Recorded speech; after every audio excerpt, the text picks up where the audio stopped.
정신 차린다는 것의 전제 조건이 알아차림인데 너무나 작은 것을 알아차리고 있다는 거예요. 밤에 우리가 플래시라이트를 켜고 걷는다면 플래시라이트가 비친 곳만 우리가 알아차리잖아요. 눈에 보이니까. 나머지는 있긴 있지만 안 보이니까는 알아차림을 가질 수가 없잖아요. 우리가 얼마큼 알아차리고 있냐면 놀랍게도 0.0005%밖에 알아차리지 못하고 있어요. 모든 심호흡은 다 효과가 있어요. 왜 우리가 정신을 심장에다가 집중하는 형태로 심호흡을 하면은 더 좋은가? 여기에 근거가 몇 가지가 있는데요. 변화가 있어야 할 곳에 정신을 집중하면 실제로 거기에 가장 큰 변화가 있다. 둘째, 심장은 이제는 내 분비 기관으로 카테고리가 되고 있습니다. 왜냐하면 행복 호르몬 중에 하나인 옥시토신이 심장에서 분비가 되거든요.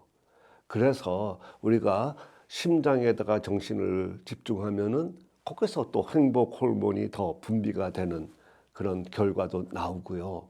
그래서 여러 가지 이유 때문에 우리가 정신을 심장에 집중해서 서서히 한 5초 정도 들이쉬고 서서히 5초 정도 내쉬는 10초 주기로 숨을 쉬는 것을 우리는 심장 집중 호흡법이라고 그러고요. 실은 정신은요, 신체와 영성의 결합이에요. 정이 정액이라는 한자 단어에서 나왔기 때문에 정액은 몸의 에센스라는 뜻이잖아요. 그 신이야, 뭐 신바람, 신성하다, 신비롭다, 신기하다, 신들의 세상이고요. 그래서 이 두 개의 에센스가 결합된 상태가 정신입니다. 그래서 우리가 평소에 이 두 가지가 결합될 수 있도록 정신줄을 붙잡고 살아야만 정신 차리고 사는 건데, 정신줄을 놓는 순간 혼과 백이 흩어지는 거, 혼비백산 된다는 것이잖아요. 떨어져 나가는 거예요. 그럼 이제 정신 나간 상태가 되는 거죠. 그래서 우리가 정신 차리고 산다는 것은 일단 정신줄을 붙잡고 살아야 되고요.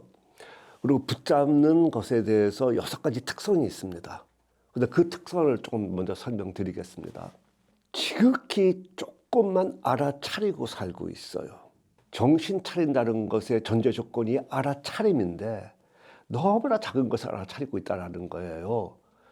예를 들어서 밤에 우리가 플래시라이트를 켜고 걷는다면 플래시라이트가 비친 곳만 우리가 알아차리잖아요. 눈에 보이니까. 나머지는 있긴 있지만 안 보이니까는 알아차림을 가질 수가 없잖아요. 우리가 얼마큼 알아차리고 있냐면 놀랍게도 0.0005%밖에 알아차리지 못하고 있어요.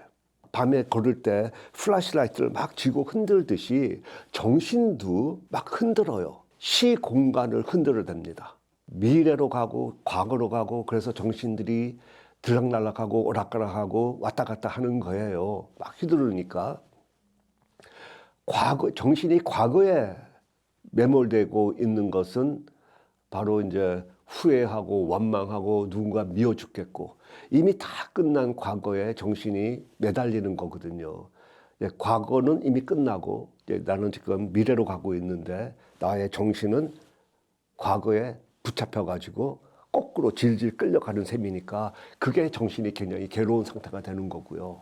또 우리가 정신을 미래에다가 집중을 하면은 그게 바로 걱정, 근심, 초조함, 조바심, 그것도 굉장히 괴로운 상태가 되는 거예요. 그러다가 정신이 어느 순간 자동적으로 집중하는 곳이 있는데 그게 바로 부정적인 거, 별다른 거, 이상한 거, 그런 것이 나타나면은 정신은 자동적으로 그쪽으로 집중합니다. 이상한 것이 나타나면은 나를 해칠 수가 있으니까는 우리는 자동적으로 정신을 그쪽으로 집중시켜요.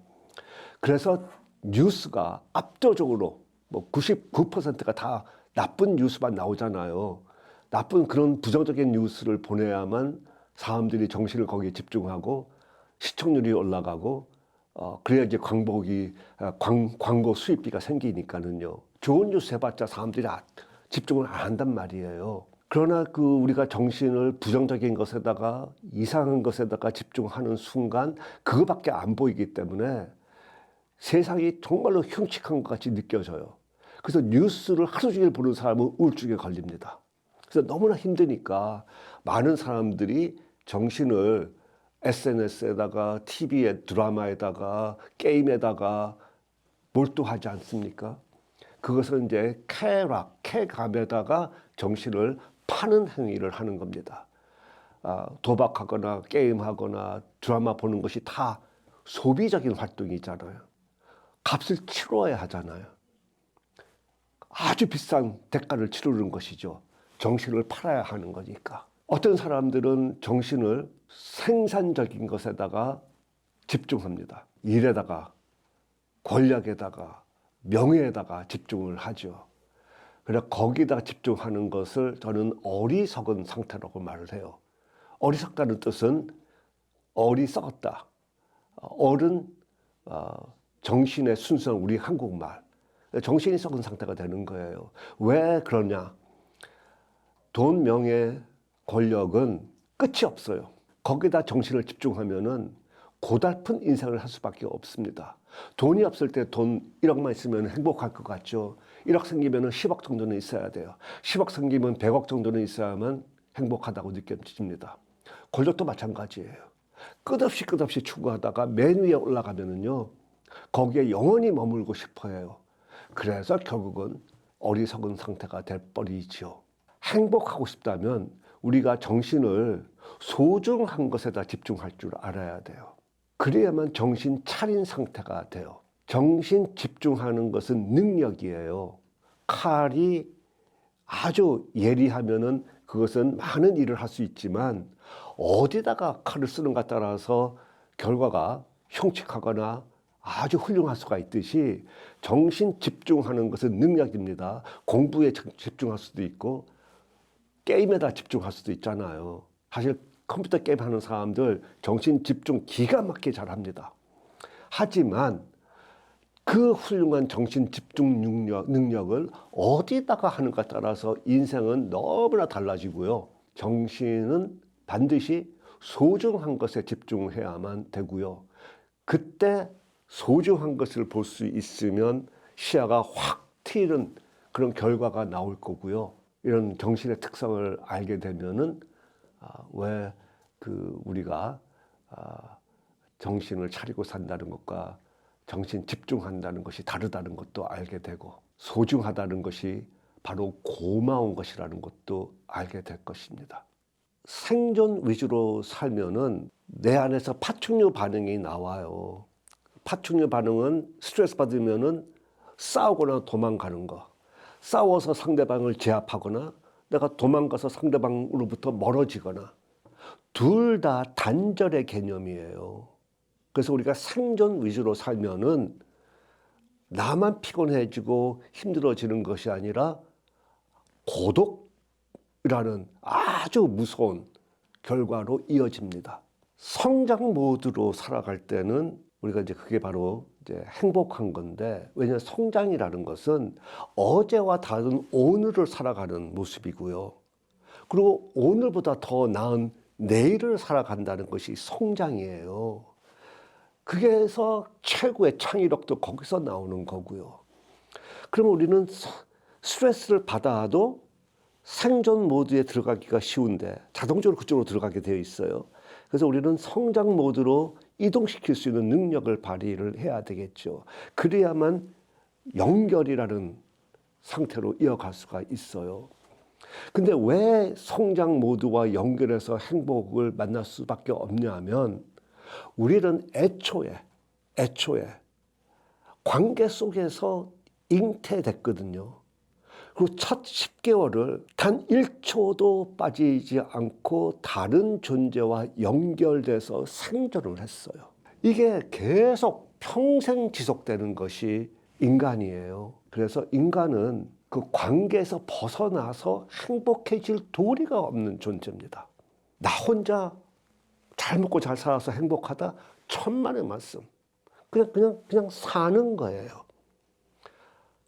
생존은 하더라도 살맛을 느끼지 못하면서 사는 거. 연결됐을 때, 성장을 할 때, 그때 비로소 우리가 살맛을 느끼면서 사는 거. 그게 행복이죠. 관계가 망가지는 데 있어서 10단계가 있어요. 그래서 어느 단계에 있는가에 따라서 이제 회복해 나가는 그 방법들이 조금씩 다를 수가 있는데요. 만약에 완전히 망가졌다. 그게 이제 10번째 단계. 10번째 단계가 이제 선을 넘어서 폭력을 휘두르다든지, 아예 완전히 배반을 했다든지, 이제 이런 상태가 되는데, 여기서도 회복이 가능하다고 해요. 하지만 이제 그런 것을 이야기하기보다는 어떻게 하면은 관계가 망가지지 않도록 예방하고 또 좋은 관계를 맺어가는가, 여기에 우리가 조금 더 치중을 하고 시간을 투자하고 실천을 한다면, 그러면 망가지는 거 걱정할 필요가 없어요. 사랑의 지도라는 것이 필요하다고 해요. 서로가 서로에 대해서 알아야 된다는 것입니다. 실은 남녀가 데이트할 때 하루 종일 서로가 서로에게 물어보지 않습니까? 뭘 좋아해요? 뭘 싫어해요? 뭐가 가장 두려우세요? 뭐가 가장 꿈이 뭐예요? 뭐 이런 것들 많이 물어보잖아요. 그게 바로 서로 사랑의 지도를 만들어 간다는 그런 개념이에요. 그리고 호감, 존중, 감사의 배려를 많이 서로가 서로에게 나누면서 살아야 된다는 거고요. 다가가는 대화를 할 줄 알아야 되는데, 감정 코칭식 대화라고 합니다. 평소에 우리가 같이 살면서 너무나 많은 행동들을 지적하고 행동들을 지시를 해요. 아이들은 어른들이 그럴 때 그것을 다 잔소리라고 치부하거든요. 한마디로 듣기 싫은 말, 들어도 한 귀로 듣고 한 귀로 나가는 말. 또 그런 사람들은 그냥 피하고 싶고 도망가고 싶은 사람. 관계가 망가진다는 것이잖아요. 그래서 우리가 그런 식으로 말하는 것이 아니라 상대방의 감정을 고려하는 그런 대화, 정서적으로 지지를 하면서도 내가 하고 싶은 말을 다 할 수 있는 그런 소통의 기술을 가질 때 관계가 계속해서 좋아질 수가 있다. 그래서 요 세 가지만 하더라도 아주 좋은 관계가 되고 망가지는 것을 예방할 수가 있을 겁니다.